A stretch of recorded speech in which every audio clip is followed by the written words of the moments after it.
नमस्कार, मैं विशाल। एक बार फिर से आप सभी का स्वागत है। इस देश में डेमोक्रेसी की बात की जाती है, जहां पर हर किसी को अभिव्यक्ति की आजादी है।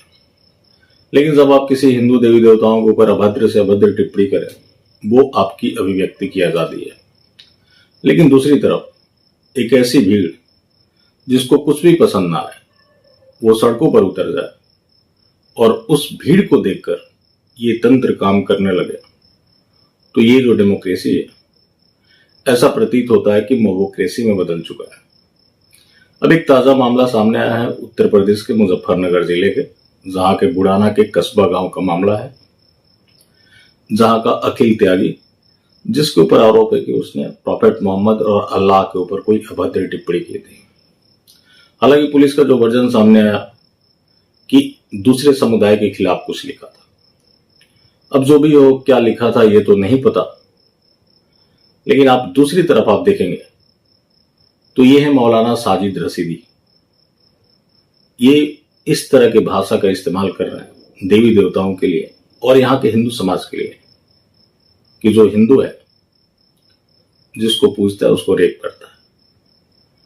इनके खिलाफ ट्रेंड चला, कुछ नहीं हुआ। जानते हैं क्यों? क्योंकि ये भी मोदी के परिवार के सदस्य हैं। अब आप कहेंगे कि ये तो उनके खिलाफ बोलते हैं।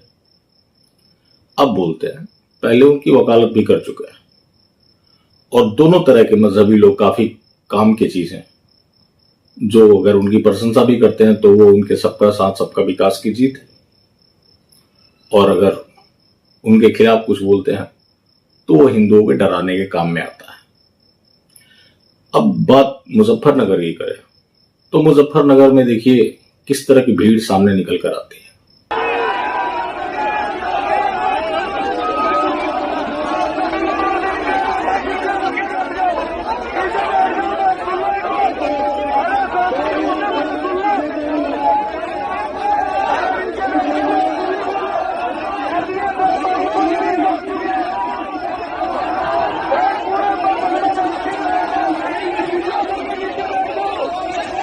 यही नहीं, और भी विजुअल्स हैं जो कि इस तरह से वहां पे प्रदर्शन चल रहा है।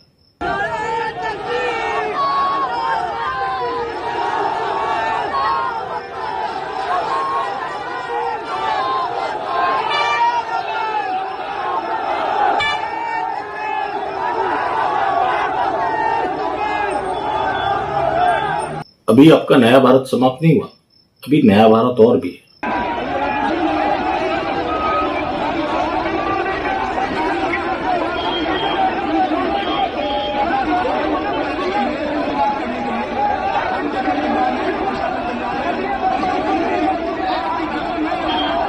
वहां इस तरह से प्रदर्शन चले, उसके बाद क्या हुआ कि आरोपी को गिरफ्तार कर लिया गया।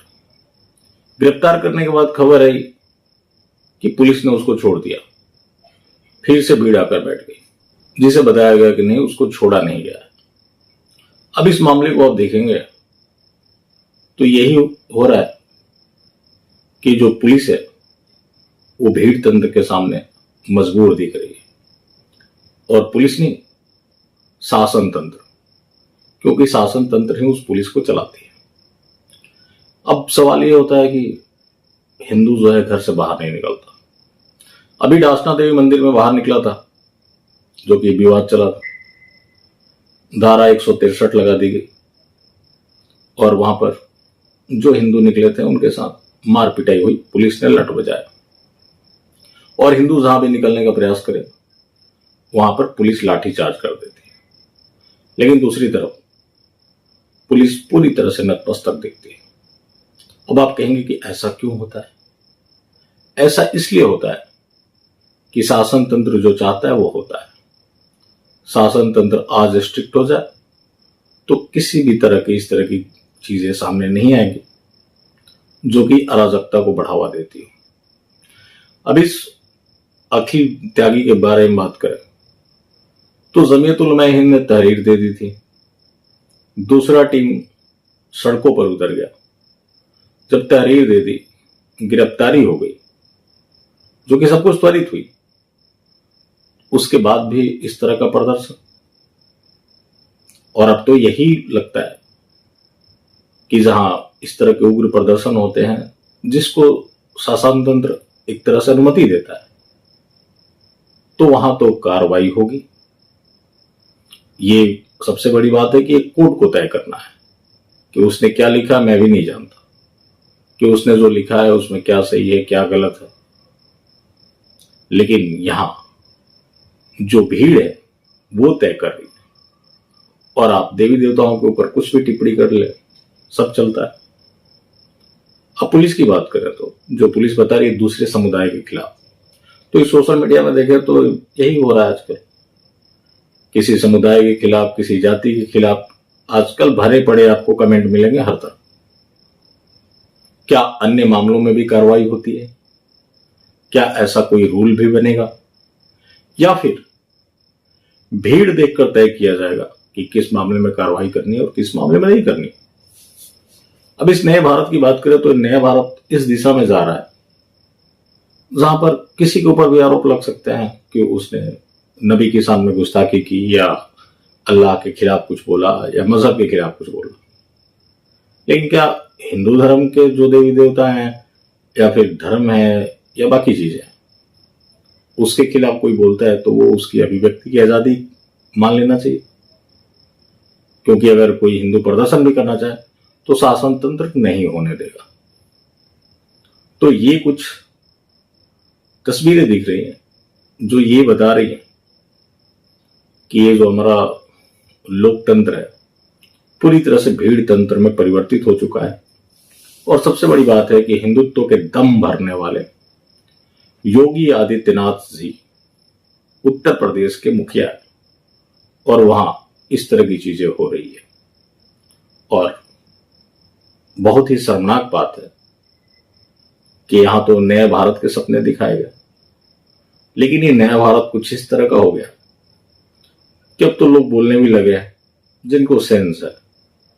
व्हाट्सएप यूनिवर्सिटी में जो पढ़ाई लिखाई नहीं करते, किस नए भारत से तो बढ़िया अपना पुराना भारत ही था। कम से कम इस तरह की स्थिति तो नहीं थी। और अगर ऐसा कुछ है तो मुझे लगता है कुछ ऐसा रूल बनाना चाहिए जो सबके लिए एप्लीकेबल हो। इस हिसाब से जहां भीड़ इकट्ठी नहीं होती उसकी कोई भावना नहीं होती, और भीड़ इकट्ठी होगी कैसे जब होने नहीं दिया जाएगा। तो आप ये समझ लें, कोई प्रदर्शन कर पा रहा है और कोई प्रदर्शन नहीं कर पा रहा है, तो ये बिना शासन के कुछ नहीं होता। अगर कोई कर रहा है तो शासन प्रशासन उसके साथ है, जो नहीं कर पा रहा है उसके साथ शासन प्रशासन नहीं है। और ये सब जो आप देख रहे हैं ये सभी मोदी के ही परिवार है, क्योंकि वो तो बोलते हैं कि पूरा देश उनका परिवार है, लेकिन बाकी लोग वो तो नहीं मानते हैं, खास करके जो उनको वोट देते हैं। जो नहीं देते हैं वो जरूर उनके परिवार है, और इस तरह का वो नया भारत बना रहे हैं जिसके कुछ सिम्टम्स है। अभी आने वाले समय में आपको बहुत कुछ देखना है, क्योंकि जो भी चीजें चल रही है उसका कोई समाधान निकलता हुआ तो नहीं दिख रहा है।